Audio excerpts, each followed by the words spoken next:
How's it going, everybody? I'm coming at you guys with a really quick review of the Viridian C5L-R laser and light combination. I have mine's installed on a Springfield Hellcat. This is the non-optic ready version. This was about $4.99 out the door here in Minnesota.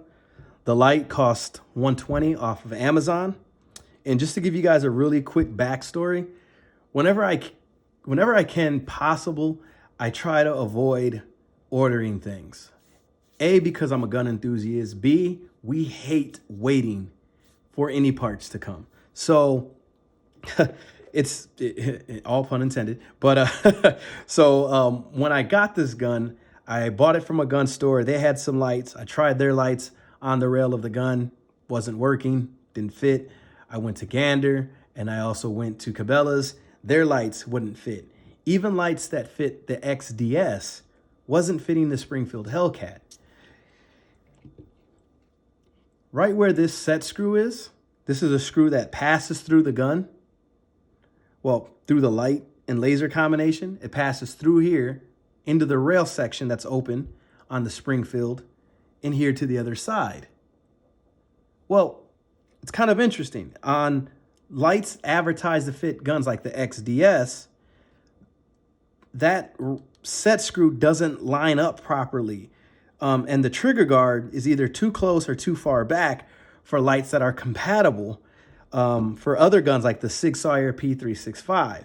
And other lights that are compatible for like the XDS, those same set screws and the trigger guard almost seem like it's too tight of a fit. So the light itself bumps the trigger guard, and then you don't get that alignment.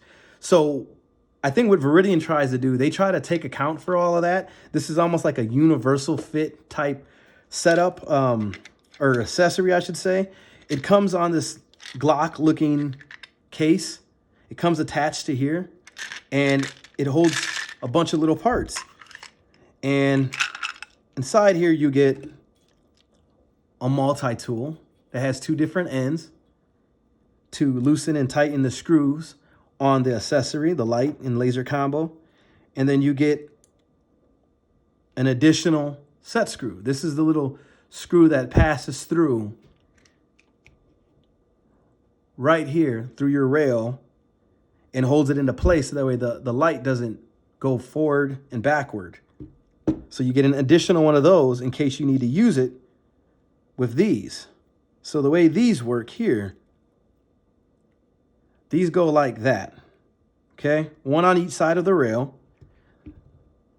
This is what would be biting onto the rail, okay? And they go right here. You would slide this segment up, because this is just another adapter, and you would slide this one down, and it would sit in its place for a longer rail to accommodate a gun that has a longer rail, and then you could put two of those set screws in there.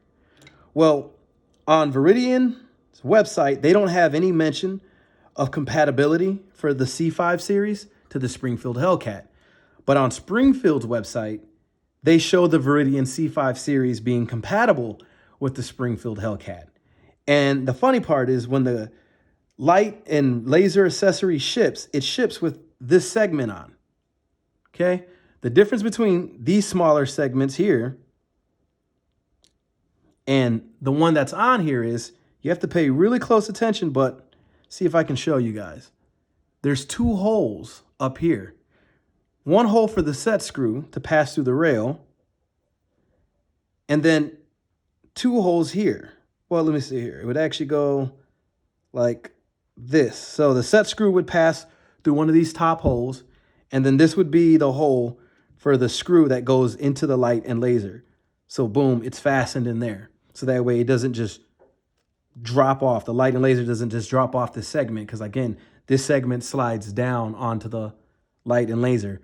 There's actually a Viridian C5L-R install video, so please check that out if you're kind of confused, because I know it can be a little difficult hearing something and not actually seeing it as well.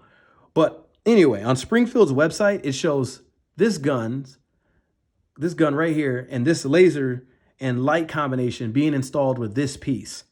Well, when you try to install it, this cross slash set screw that goes across that rail, it doesn't line up.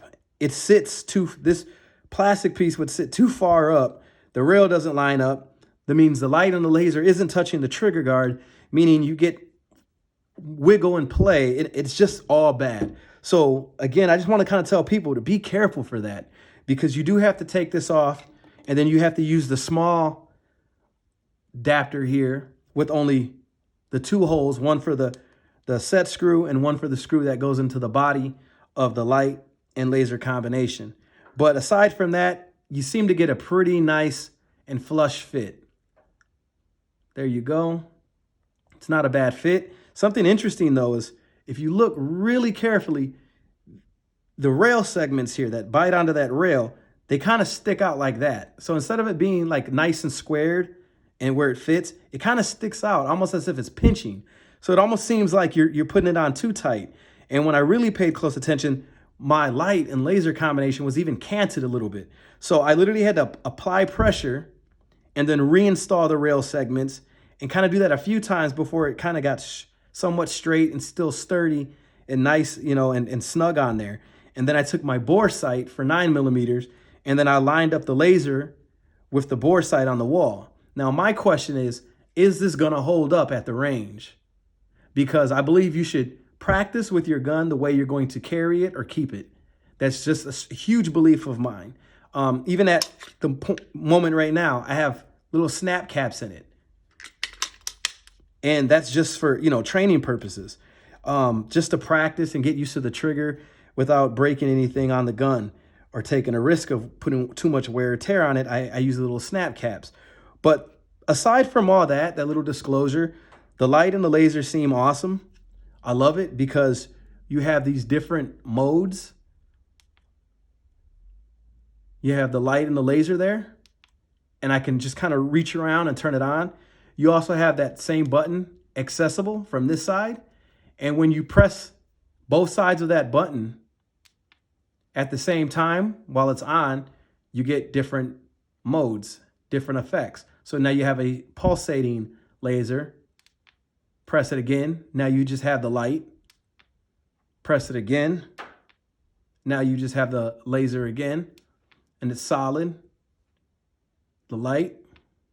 And now you have the laser and the light both doing a strobe effect.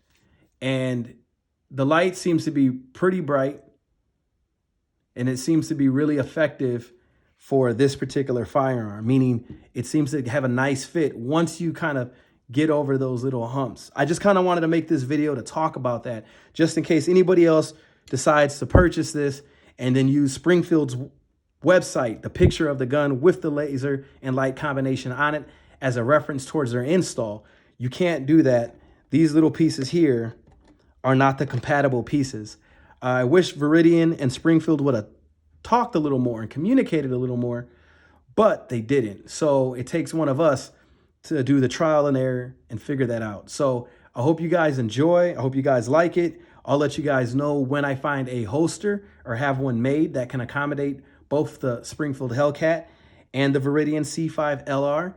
And hopefully it just turns into a great concealed carry, a great bed, nightstand type gun, and a great truck gun, something that you can take back and forth to work or in and out of your vehicle. So I hope everybody has a great holidays coming up here. Be safe.